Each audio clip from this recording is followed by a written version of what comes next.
Many see lighted object in Louisiana. Mindy Wilson of the Monroe News-Star reports on this December 24th multiple witness case. Linda Dix wasn't sure whether she was seeing Santa Claus or an alien spacecraft in the night sky over southwestern Ouachita Parish. But she was convinced the red and white lighted object flying just above the tree line wasn't an airplane. And whatever it was, she wanted to take a ride on it. "If it's only got 2 seats, me and my son are going first," said Dix, 48. The West Monroe woman and her 27-year-old son, Butch, were among a group of skywatchers who gathered on Philpott Road after hearing on their police scanners reports of unidentified flying objects. The objects were apparently sighted in southwestern Ouachita Parish between about 6 p.m. and 8 p.m. Thursday. "Deputies saw it first, and then we started getting calls," said Corporal Sandy Pfeiffer of the Ouachita Parish Sheriff's Department. In radio communications, deputies talked about seeing a lighted object bouncing up and down above the tree line and disappearing, and seeing objects with multiple lights and lights that change colors. A deputy who wouldn't give his name said an object with flashing red, white, and blue lights flew over his head as he spoke to a Jackson Parish Sheriff's deputy near the Jackson Parish line. "It flew almost over that Jackson Parish deputy and there was no noise whatsoever," he said. "I've never seen anything like it before in my life," the deputy said. Richard Antley of Balcomville said he used a rifle scope and binoculars to view an object with twinkling lights, best I can describe. "It looked like something pointed with 2 trails coming off it and sparks flying off," he said. West Monroe and Monroe police reported no calls of UFO sightings. Deputies checked regularly with air traffic controllers at Monroe Regional Airport's control tower for planes in the area. One private plane was sightseeing over the city during that time, and several passenger planes flew overhead, said Mike Riley, an air traffic specialist. "But the control tower's radar likely wouldn't detect anything flying low in the sky," he said. Deputies reported many of the objects were flying just above the tree line. Lighted objects in New Hampshire. These fascinating accounts come from Anthony Padovano of the Derry, New Hampshire News of January 30th. It might not be War of the Worlds, and it might not be Invasion of the Body Snatchers, but for those who have seen UFOs, it certainly might seem like the Twilight Zone. With glaring lights and lightning speed, UFOs swept down on the local area Thursday evening, January 10th, and early January 11th. At least 3 separate sightings of unusual objects in the sky were reported to the Derry News. In addition, several anonymous callers told of their experiences on the Derry News hotline. One sighting occurred at about 3:30 a.m. Friday. Joni O'Blennis had fallen asleep on her couch earlier that evening. At about 3:30 a.m., the nurse woke her from her sleep and happened to look out her window. She noticed a bright white light over one of her neighbor's houses. It was bright and hovering at about treetop level. Then it got larger and brighter as it moved over my neighbor's house and moved towards mine. "I went out on my deck to get a better look," she said. In her mind, it was definitely not a plane or helicopter. She has lived within 10 minutes of Manchester Airport for the past 7 years and knows the look and sound of just about anything that moves through the air, she said. A neighbor of hers said it might have been an Apache helicopter on a military training mission, but a controller at the Manchester Airport flight tower said no military exercises have taken place in the area in the recent past. She said people react a little skeptically when she tells of the experience, but she said it wasn't anything she had seen before. It was a flying saucer, she said. O'Blennis was not alone in her sighting. Earlier that night, at about 9:30 p.m., 12-year-old Michelle Grenier was laying in her home on Warner Hill Road in East Derry. Her sighting was more dramatic. "I was just laying there, and I just looked out the window at what I thought was a star," she said. "I could see it in the moonlight, and it was oval, and it didn't look like a plane. It came in slow, and then it came in real fast." She said the object was flat and oval with a white light on top of it. There were 2 green lights on either side of the disc, as well as red and blue lights. She said the object came rather close to her house and looked to be slightly bigger than a car. Still, earlier than that, at about 8:30 p.m., one area resident saw a strange configuration of lights flying at an inordinately slow speed near Londonderry High School. "That was really strange," said a man who declined to identify himself. "It was a weird configuration of 6 small lights, 3 green, 2 red, and 1 white. At first I thought it was a plane pulling into Manchester Airport, but the configuration of the lights was all wrong. I stood there for about 3 minutes staring at the thing, trying to see through what I thought was an optical illusion with the lights. Then I realized I couldn't and hadn't heard any noise from an engine. I'm not saying it was a UFO, but I don't believe it was a plane or a helicopter. It was flying too slow, too quiet, and too flat to have been a plane, I think," he said.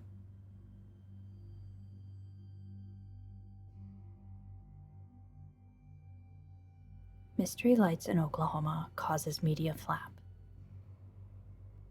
In our first of 2 accounts of unusual aerial lights in the Midwest, we learned the following from the October 13th edition of the Miami, Oklahoma News Record. "A full moon this Friday the 13th awaits skywatchers venturing out tonight to get a glimpse of the mysterious lights that have been reported over the Miami and Commerce area since Tuesday night. Some groups are planning UFO watch parties. The lights seen this week in the skies to the imagination of area residents and network and syndicated television shows." On Wednesday morning, the strange sightings were featured on the Good Morning America television show, and the primetime Unsolved Mysteries television show's research department was making inquiries about the local sightings. A reporter from Inside Report, a Miami, Florida-based, nationally syndicated show seen locally on Oklahoma City Channel 5, interviewed skywatchers in Ottawa County Thursday night.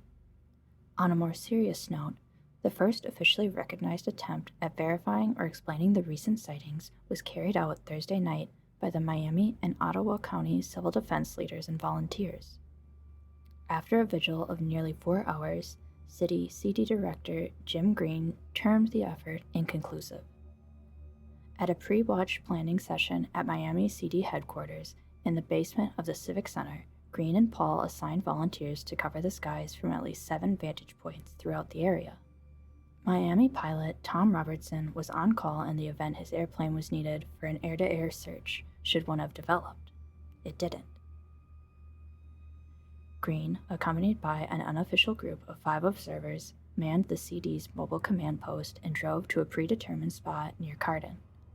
Back at CD headquarters in the Emergency Operations Center command post, volunteers Karen Hall and Terry Durborough took incoming calls of sightings and referrals from the Miami Police Department and other local and area emergency and law enforcement agencies. Within a 4-hour period, the EOC received 12 reports of sightings by area residents. Most of those who called were older residents, 50 to 60 years of age, according to Mrs. Hall. "So it wasn't a matter of kids making a bunch of prank calls," Mrs. Hall said. "And these people are really concerned. Some are even genuinely frightened, and all of them were convinced that they did indeed see something unusual." It was for those reasons that Green and Paul decided to conduct Thursday night's search.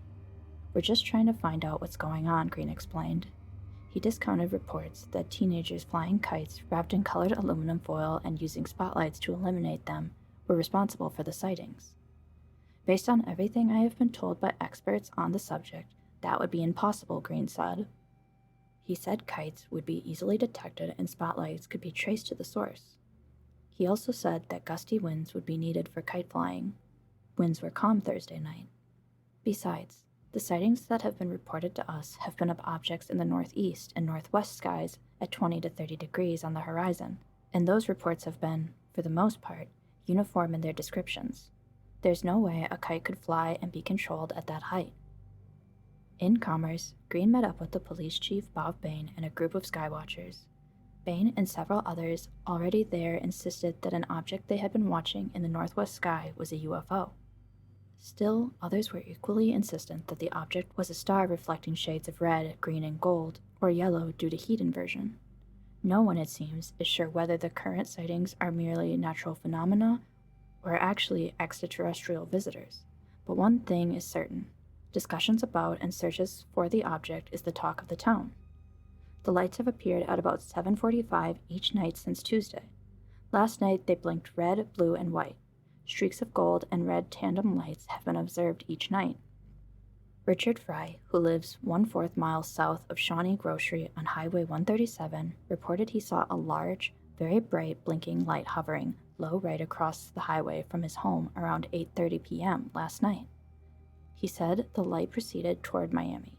Shortly after the sighting, he saw another, similar low-flying light further south, which headed west over the turnpike. He lost track of that one when trees blocked his vision. Fry saw both lights, which were round, through a rifle scope, he said.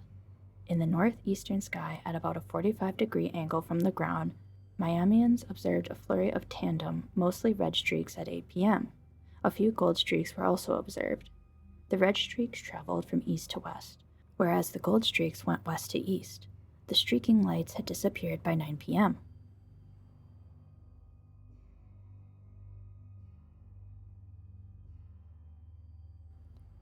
This story comes from the 1953 autumn edition of Flying Saucer News. The Norwich Saucer. An object like a flying saucer glowing in the night sky over Norwich and moving at incredible speed has been seen through a telescope, and the observation is confirmed by several reliable witnesses. Members of the Norwich Astronomical Society, who have been keeping watch throughout the hours of darkness in the hope of catching in their telescopes one of the strange lighted objects whizzing over the city, have succeeded. Mr. F. W. Potter was keeping a watch on Tuesday evening, October 6th at 7:15 p.m. with a 3.5-inch refractor telescope when a very bright object appeared in the southwest as a yellow light of great size. He says, "I focused upon it and found the light given from the object was not reflected sunlight, as I first believed, but an internal light being sent out from a fixed apparatus situated around a dome. The rays or beams of light could be seen distinctly from the dome, and attached directly beneath it was a much larger and flattened dome with a protruding band running in a circumference round its edge. This was clearly seen in the telescope by the rays of light thrown out from the apertures in the top dome.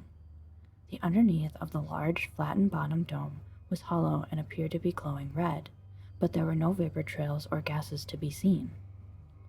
It did not rotate, but kept the same portion of the dome toward the telescope until it changed its angular course. Then it gave me a chance to visualize another of the apertures that previously had been hidden from view." Mr. Potter added that the night sky was perfect, with no clouds and all constellations visible. The object was noiseless and kept a constant altitude.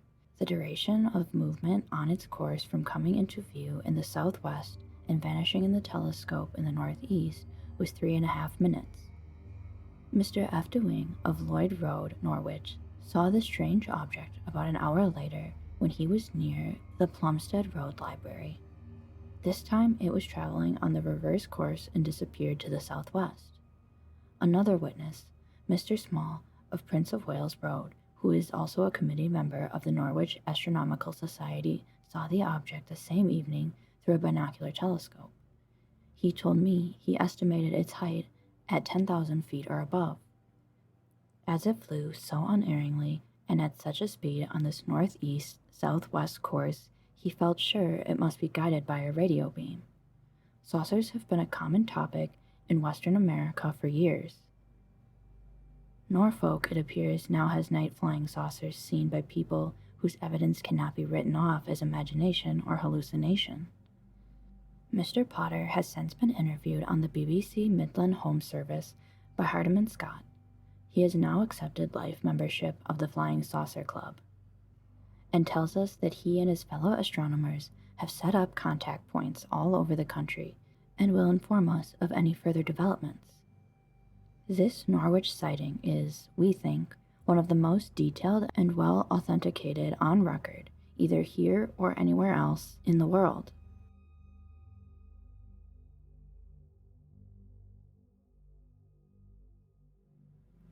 Weird lights in Oregon.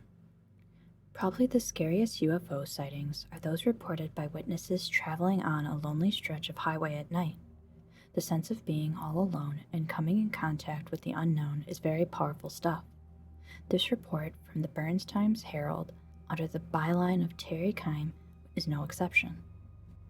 A dark night can produce mysteries that are sometimes never solved, and a traveler passing through Burns Wednesday night, March 27, may have witnessed something he'll never know the answer to. Daryl 80 of Nampa, Idaho, described a series of lights he saw between 4 and 8 miles west of Hines on Highway 20 as he drove east. I saw 2 bright lights that looked like landing lights on a plane, coming towards us above the highway, 80 said. I remember hoping there was a landing strip paralleling the road or figured it would land right on our car. 80 said the 2 lights suddenly went out, and then there was a shower of red lights that looked like burning embers. When we got to that point, we saw 3 heaps of ashes several feet apart. My wife said she saw chunks of burning equipment, said 80. Perhaps someone was testing some fireworks, but they didn't look like any I've seen before.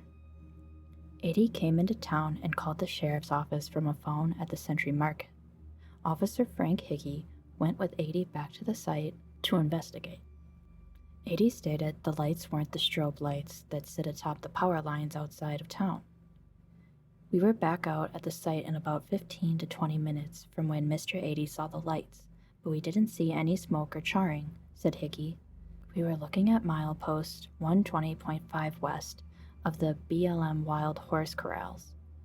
Hickey said that he also went back out to the area the next day to look for evidence of the shower of lights in the daylight, but found nothing. We couldn't find anything, but I may not have been at the right place.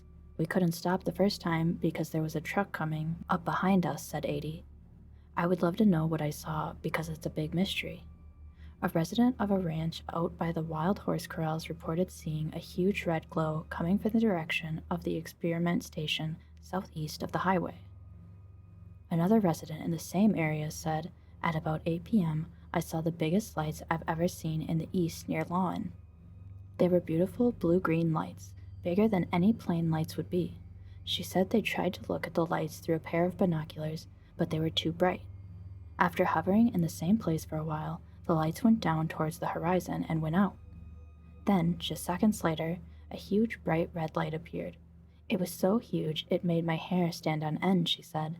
She added she will never forget how different the lights looked or how big they were. Thank you for listening to this video. I hope you liked it. If you want more of these videos, make sure to leave a like and subscribe to me. If you have your own scary story to share, please leave it in the comment or go to my Reddit page, r/ihaveaspookystory.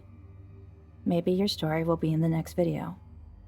Good night, sleep tight, and don't let the shadows bite.